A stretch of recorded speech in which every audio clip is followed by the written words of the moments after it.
What's up, Perja here, back with another video, and today we're going to be assembling SleeperBlade Lite. There's going to be 3 versions of this PC.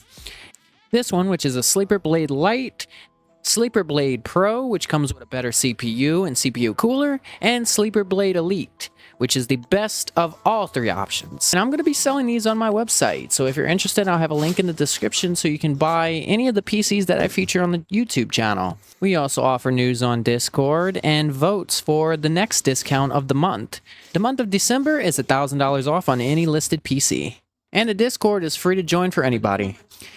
For this one, we're going to be doing the Lite version. Later, we're going to be covering the Elite. Right now, there's only like 2 PCs listed on the website, but there'll be more. Power supply. We're going with the GL850 by ARESGAME. New power supply, brand, never tried it out before, but this was a small form factor. It was either this or the Cooler Master. So, there's nothing wrong with this one. This one's just a little cheaper on the buying side. But it should be perfect power supply for this build. Alright, normal instructions, quick install. Your heads up. Use original cables like all power supplies should. Never use any other cables with any other power supplies, because it will blow your motherboard. Just an FYI, that's your power cable and all your cables included with the power supply itself. Take that all out and we can get to the actual power supply. Just look at the size difference in this. This is for the small form factor, and this is an original normal size power supply. This is the EVGA Gen 5 850. So it's the same power wattage as this, except this is a smaller form factor for a smaller case. It's so neat seeing how the size difference is to the new one compared to the old one. This is actually a non-working one. I gotta actually fix this one. This one doesn't work. So it also comes with the bracket for your case and some screws and looks to be zip ties for wiring and such. So that's nice.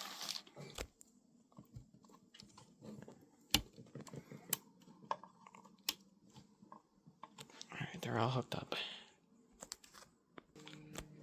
Okay, so this is a little hard to put in, so I had to actually do a little bit off camera. But it just about fits. And the wiring is gonna be pinched a little bit.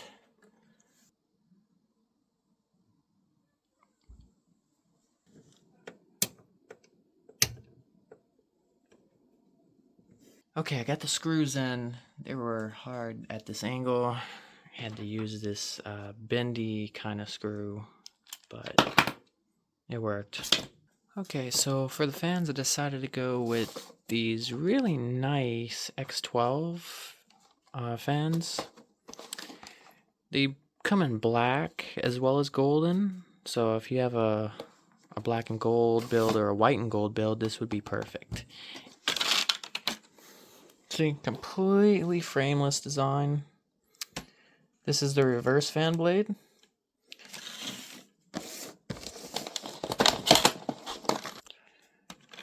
That's the forward facing. That's the reverse. You can tell by the blades. The blades are more facing this side, and this one has a different design facing the other side. So for the reverse fan, aka the push fan, I'm gonna put it facing the top since it's going to be blowing in. The reason why I did this is so that air can blow in through the top, get wherever it needs to go, and then the bottom can work as an exhaust fan, because this case actually does not offer any other type of fans around the chassis. It only offers the back, so you can only pretty much get 2 fans in here. And I just noticed that they also have a detachable fan wire, so this might make it a little easier to install it. But where does the wire go? Oh, right there.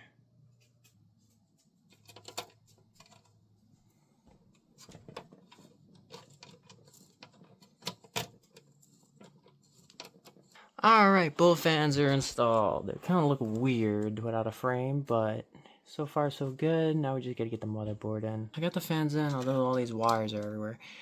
They do come with detachable fan wires, but you gotta make sure to put them in before mounting the fans because it was kind of hard to plug them up while they were mounted. But we got them in. Still not looking too good with the wiring, but we'll get that situated. Let's get the motherboard in. For the motherboard, I decided to go with the B850i AORUS Pro. This is a GIGABYTE motherboard, and it's an AM5 motherboard, meaning it supports any AM5 CPU and DDR5 memory. Let's quickly look at the back here. I wanted to change up from MSI, try out a GIGABYTE board because I do like GIGABYTE. In fact, we did a GIGABYTE board on the old HP we built. But this offers quite a bit. 6 USBs, 1 Ethernet, and a Wi-Fi antenna connection right there. As well as 1 USB-C and a reset BIOS button, possibly. So, here's the packaging. Placeholder, motherboard itself,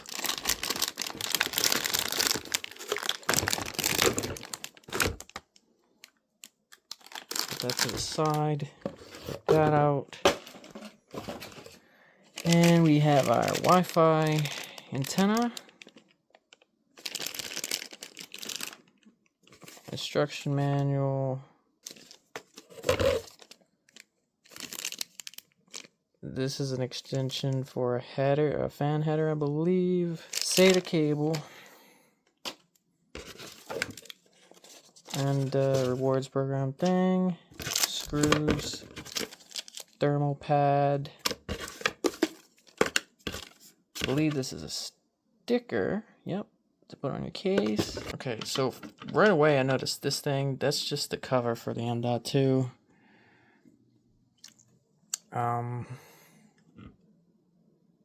Trying to be as careful as possible with this. Here's your I/O panel right here. And the unique thing about this case is, for whatever reason, the I/O and motherboard faces down, so your connections actually go through the bottom.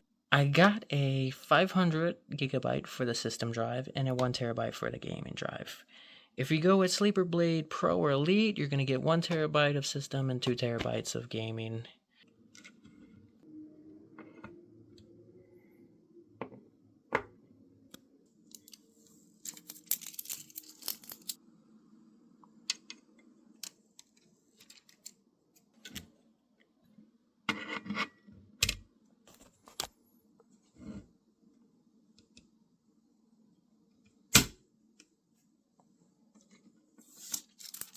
Okay, so conveniently the front didn't need a screw, is more of a latch and cover. This one is where we're gonna put our system drive.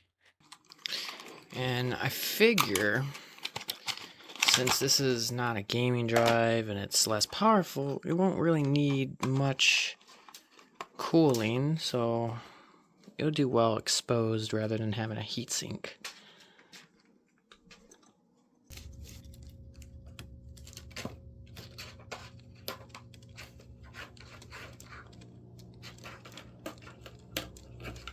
For the RAM, I decided to go with the Trident Z5 Neo. This is G.SKILL. Alright. The speed on this one is 6,000 megatransfers, and this is DDR5.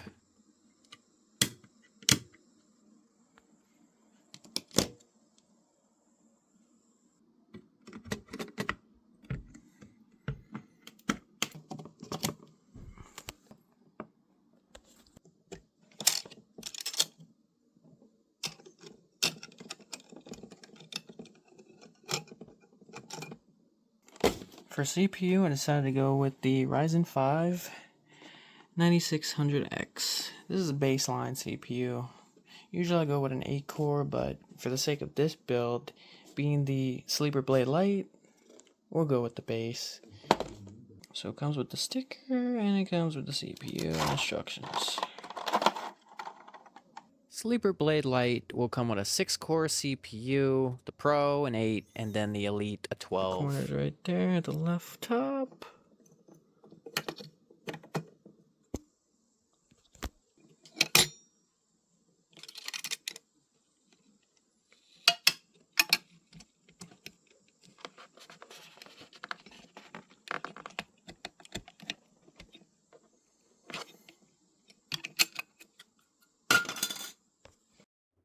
Okay, so I did go with the Peerless Assassin 120, but it was too big for the case and I didn't look up the dimensions of what it supported. So I went with an MC75-8, which was an 8-pipe heat cooler. I'm sorry, pipe cooler. But that was also too big. It actually sticked out the case by a few inches, maybe 1 inch, 2. But it couldn't close, so I ended up having to get an even smaller one by ID Cooling. This is the IS67XT Black. This is a 67mm height, low profile CPU cooler. The case supports a 70. I would recommend going down to 50. This one should actually fit.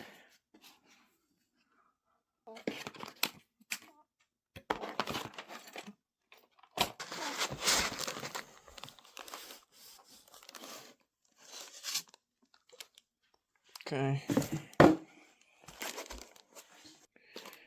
Okay, so the fan comes separate.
I just wire the CPU wire up.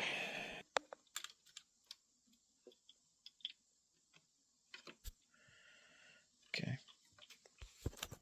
Okay, so first things first, I'm gonna have to get this organized and wire it up. So I had to do this one off camera, but because it was pretty hard to get in that space. But this is the power connector and LED. All right, let's get the USB in. Plug the USB 3.0 up.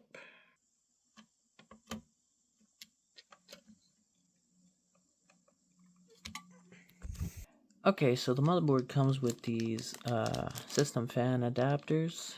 It has a smaller connection to the system fan.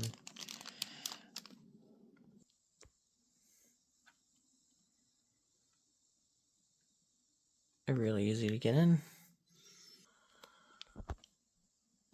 Alright.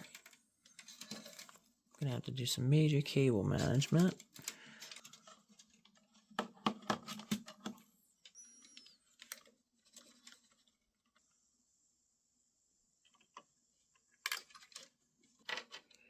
So I got 2 of them plugged into the headers. There's only 2 of them. So I'm gonna have to daisy chain the fans together. So this will connect into this.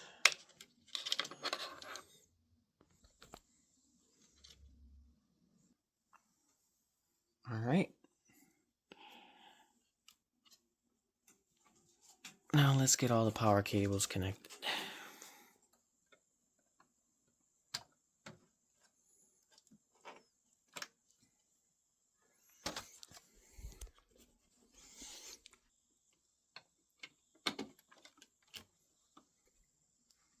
Main power in. All right.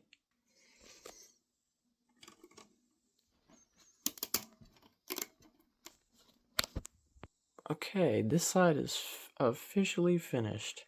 Okay, so we gotta get this PCIe 3.0 riser cable out because this is only running a 3.0 GPU cable, and we want as much speed for that GPU as possible and as much performance we want.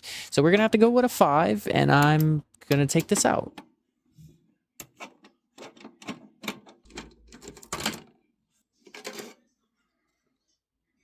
And here's the new 5.0 cable. It actually has a red back end, which I don't like. They ran out of the black ones, so kind of have to deal with the red end to it. But this is a double reverse cable. It's going to hook right into the motherboard. All right, and then loop right around the back. All right.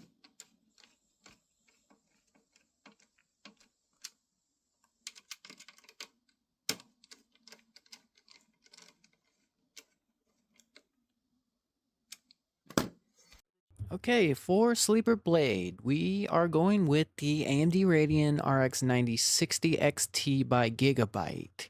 This is the OC edition by GIGABYTE, and it's a 16GB GDDR6 graphics card.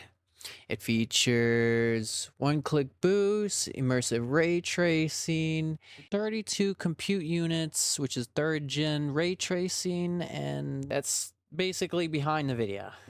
If we're talking layman's terms, RDNA 4 architecture has 3 fans, and it has 2 display ports and 1 HDMI. So it can support up to 3 monitors, 2 being straight up monitors and 1 being a TV or HDMI.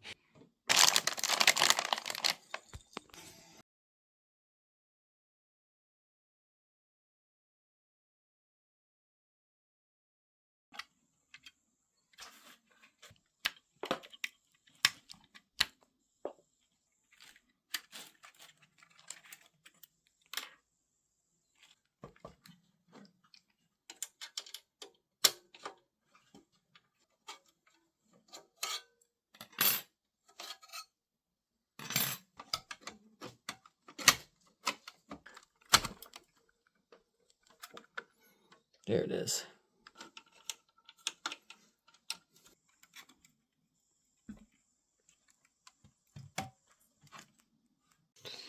Alright, so got it sideways because it'll be a little hard to plug everything in at first. So once I get everything plugged in, I can tip it over.